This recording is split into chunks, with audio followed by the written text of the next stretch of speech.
What are enthusiastic Navia's biggest pros and cons? That's what I'm here to tell you today. My name is Juice, and let's get into it. To begin, Navia is the best Geo DPS. I mean, wow, what an achievement. She's the best of the worst. Okay, I can see how that achievement doesn't exactly scream excellence from the mountaintops, but hear me out. She's not only the best Geo DPS, but she's very competent and powerful by today's character standards too. If you're somebody that likes collecting a good DPS of every element, then Navia will 100% suit all of your Geo-based needs.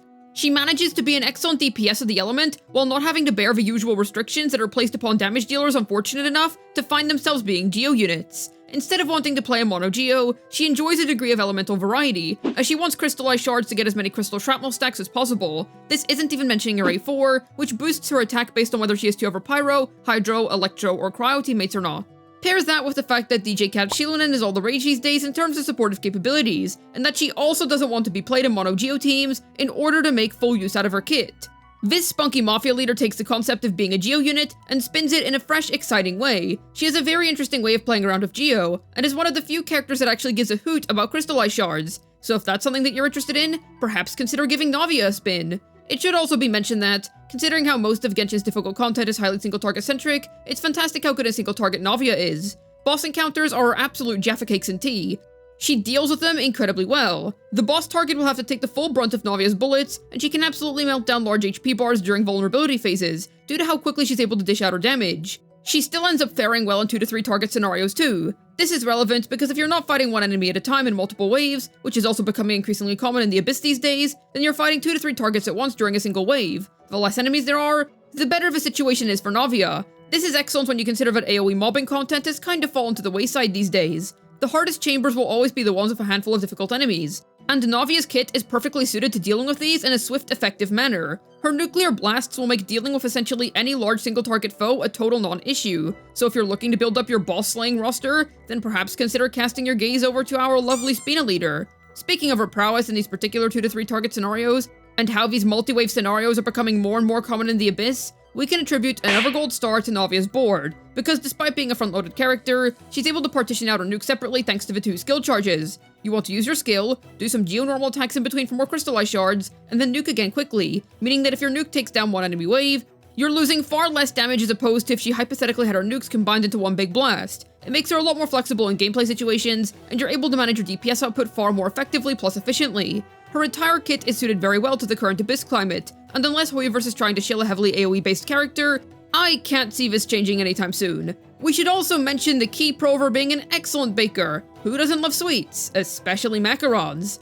Well, actually, I know of some treats that are even better. This video was sponsored by Tokyo Treat and Sakura Co. What are these splendid boxes, you may ask? Well, Tokyo Treat is a monthly subscription box that sends out delicious popular Japanese goodies right to your very own home, allowing you to keep up with Japan's currently trending flavors. The snacks are fun, special, and offer a snacking experience unlike any other. Every month, you'll always be sent a rare Kit Kat flavor, limited edition chips, noodles, and the hottest treats from Japan right to your doorstep.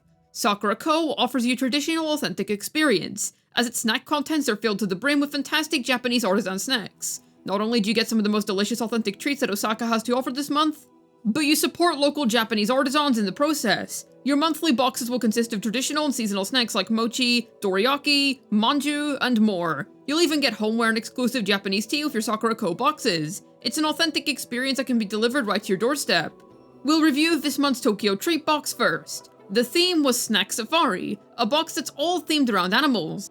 Aventurine, being the enjoyer of all that glitters, of course wants to try out the gold Kit Kat bars. Let's give them a try. Goodness me, absolutely delicious. Such a tasty, sweet flavor.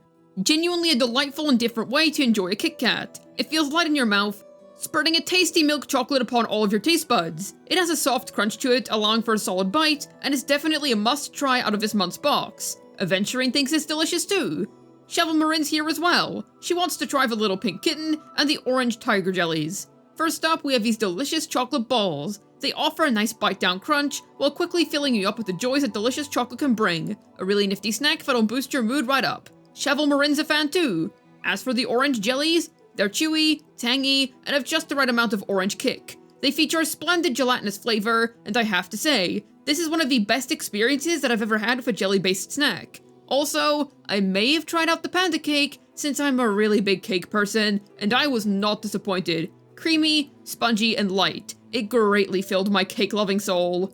My favorite snack from this month's Tokyo Treat Box is easily the panda cake roll. What can I say? I'm big into cakes, and Tokyo Treat managed to select one that was just right for my tastes. Then Sakura Co. Time for some tasty artisan snacks. There's a lot of snacks here, but as a cake fan, we're definitely kicking things off with a cake, and I'm glad that I did. It's very soft and fluffy with a dense richness. This sweet strawberry cake adds so much to the consumption experience, and it's an absolute delight of a treat. Next up, we have a strawberry cream cookie. It's crunchy, delightfully sugary, and leaves you with a pleasant taste in your mouth. The splendid sencha tea is some of the freshest green tea you'll ever have. It'll wake you right up, and it offers a wonderful herbal kick that bodes well after you've eaten all of those tasty sweets. You also get a fun household item with the Sakura Co box. This is a Shikifujin Daruma Tengui, a unique textile that's made with the traditional dyeing techniques that have been honed in Osaka over a very long time, preserved by skilled artisans. It can be used as a hand towel, for decor, or for whatever purpose you'd like.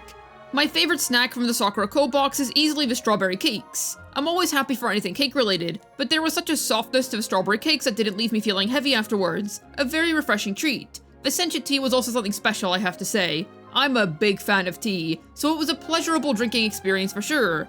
Remember to check the manual for any ingredient allergen information you may want to find, or to discover cool facts about Osaka's culture and customs that have been passed down throughout the years. Come buy your own Tokyo Treat or Sakura Co box today, using the affiliate link that'll be both in the pinned comment and the description of this video. We can all enjoy the best tasty Japanese treats together.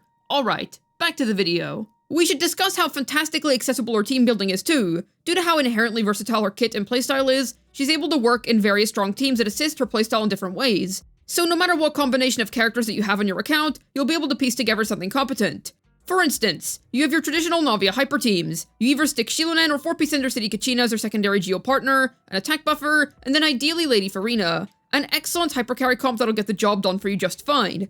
Otherwise, you can even consider her plunge-based teams, where instead of using her usual Geo normals, you put Xianyun in the team to jump instead. Sure, you miss out on half of her A4, but the damage you get from plunges more than makes up for that fact. Then you have double pyro teams, a team that can be completely comprised of 4-star characters, or even upgraded upon to form a comp that looks a little something like this. The list doesn't end there, but you get the gist. Navia has teams and a whole lot of them. I suppose it makes sense that this charming, spunky mafia leader gets along with all of those who surround her. You're not going to be strapped for options, and because of her ability to nuke and then swap off fast, you're even able to do some sub-DPS nonsense with her, even if it's never optimal. One team that I'd like to shout out in particular is Navia and Noelle Double Hydro. Both of these Geo ladies are excellently flexible when it comes to their field time, because they can both easily be swapped in whenever the situation calls for it. It's a super fun dual carry team, and Noelle's healing takes care of the fanfare generation. Give it a go. We all have the honorary Victoria housekeeping member after all. Her shelf life was obviously going to be very long. This was as clear as the Fontanian waters on a sunny day upon her release, and time has only proven that to be more and more correct, as she only gains more excellent new teammates as time passes on. I really should highlight the sheer extent of how free-to-play friendly Navia is, because it's not really a case of just being barely free-to-play accessible or having a few trashy options to use. Not at all. In fact, she utilizes what she has available to her pretty well. She has access to 2 excellent craftable claymores, one of which, Earthshaker, having fantastic synergy with Navia's best in slot totally free-to-play friendly team setup. That'd be Kachina, Bennett, and Xiangling. Kachina doesn't even have to be built. Stick 4-piece Cinder City on her, alongside a Favonius Lance, with the actual pieces themselves not mattering much. Then you've got yourself a unit that can offer your Spina leader a front-loaded 40% damage bonus boost. Then you have the tried and true double Pyro Core, with the Leeway Chef simply being a great sub-DPS in general that also has fantastic synergy with Bennett buffs. And you of course have the Unlucky Kid for its attack buffs. Not to mention the presence of Pyro Resonance too. This lady quite frankly has everything going for her in the free-to-play department, so if you want a fantastic low-cost DPS, then Navia may be the one for you. I'd also like to quickly throw something in for regular Battle Pass buyers. Verdict is much less worth it if you have R5 Serpent Spine. Even R1 is really freaking solid on her, so if you're a low spender, you also have the potential to yield a lot out of her at a low cost.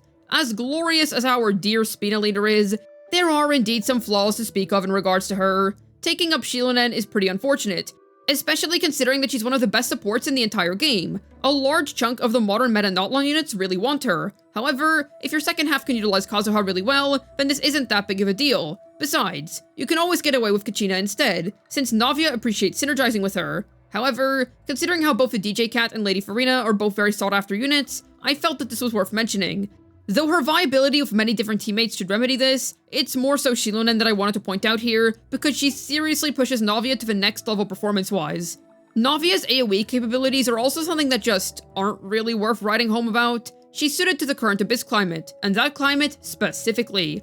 I wouldn't particularly suggest that you use her if the situation at hand features 4 or more enemies. She'll fall off hard in large mobbing situations, and I generally just can't recommend her for these cases. Don't worry about her potential usability in theater. Sure, it's an inherently AOE-based game mode, but A, who cares about theater, my guy? It's ridiculously easy at a baseline anyway. And B, theater has boss stages too, so you can save Navia for those, while making use of your other more AOE-centric units for the more grouping-based stages. This shouldn't be a deal breaker when you consider that 99% of modern DPS releases focus heavily on single target potential. Alas, a flaw is a flaw nonetheless, and is therefore worth calling out.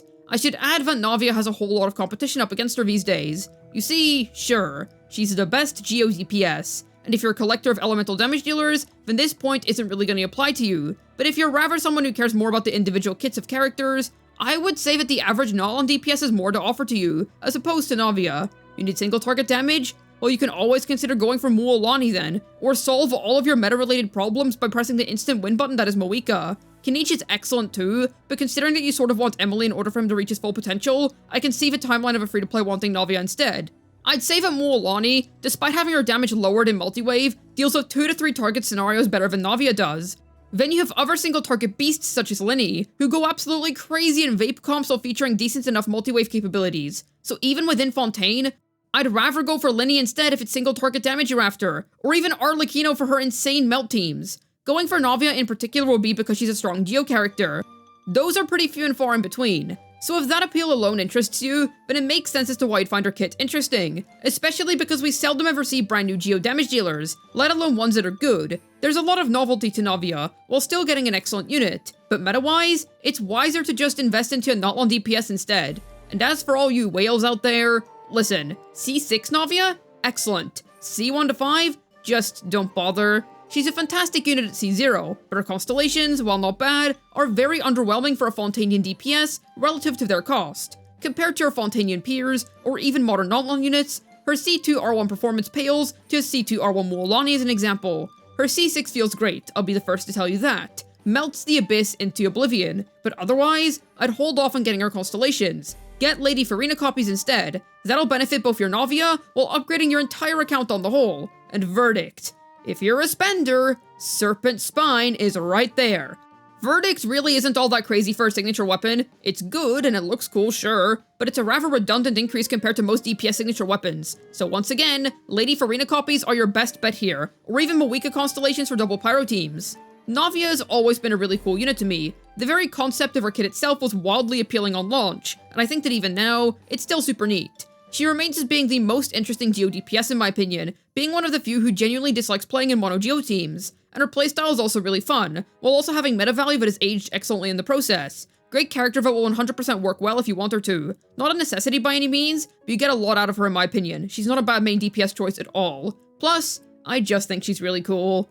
But what do you think? Are you pulling for Navia this time around, or is it a skip on your end? Let me know down below. I'd love to hear your thoughts. As always, I have a ZZZ second channel. Head on over and subscribe if you're interested in some fun, silly ZZZ content. I'd also like to mention that I stream on Twitch. I stream once a week, every week on Saturdays, starting from 3 PM UK time. Come along so we can play Wuthering Waves, ZZZ, and do some other fun stuff together. Hopefully this video was able to tell you Navia's biggest pros and cons. This has been Juice, signing out, and it's ironic that she has an umbrella, considering that with her around, it's raining bullets. Goodbye now.